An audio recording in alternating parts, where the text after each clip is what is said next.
ఈరోజు అనంతపురం నియోజకవర్గంలో ఎమ్మెల్యే దగ్గుబాటి ప్రసాదన్న గారి ఆదేశాల మేరకు డిప్యూటీ సీఎం పవన్ కళ్యాణ్ గారికి నందమూరి హరికృష్ణ గారికి జన్మదిన శుభాకాంక్షలు చెప్పడం జరిగింది.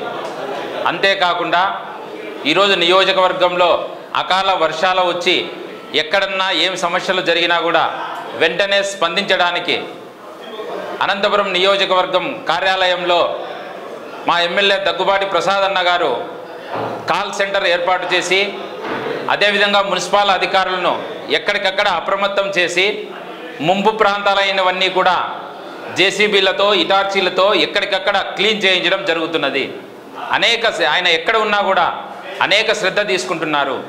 అదేవిధంగా 41వ division Janashakti Nagar MG metallic colony మొన్న దాదాపు 100 ఇళ్లలోకి పోయి దాదాపు మట్టి కూడా ఒక్క అడుగు లోతు కూరుకుపోయింటే అక్కడ స్థానికులైనటువంటి ప్రజలందరితో కలిసి ఎమ్మెల్యే గారికి ఒక్క ఫోన్ కాల్ చేస్తే 1 గంటలోనే మున్సిపల్ అధికారులను అక్కడ పంపించి ఆయన క్లీన్ చేయించడం జరిగింది. ఎంతసేపు ఉన్నా ప్రధాన ప్రతిపక్ష పార్టీలు బురద చల్లడమే ప్రధాన ధ్యేయంగా పెట్టుకుంటున్నారు. ఈరోజు ఎంతో గొప్ప ఆశయంతో ముఖ్యమంత్రి చంద్రబాబు నాయుడు గారు నిన్న రాత్రి తెల్లవారుజాము 4 గంటల వరకు కూడా కృషి చేయడం జరిగింది. అమరావతిలో ఈరోజు అమరావతిని నీళ్లతో మునిగిందని ఒక బూచి ప్రచారం చేస్తున్నారు.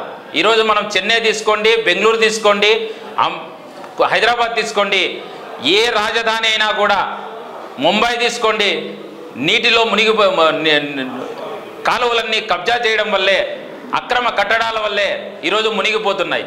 కానీ అదే పూచిగా చూపించి ఈరోజు ప్రధాన ప్రతిపక్ష పార్టీ బురద చల్లడము, అమరావతి మీద మరొకసారి కక్ష నిరూపించుకుంటున్నది. ఇది మంచి పద్ధతి కాదని చెప్పి ఈ సందర్భంగా తెలియజేసుకుంటున్నాం.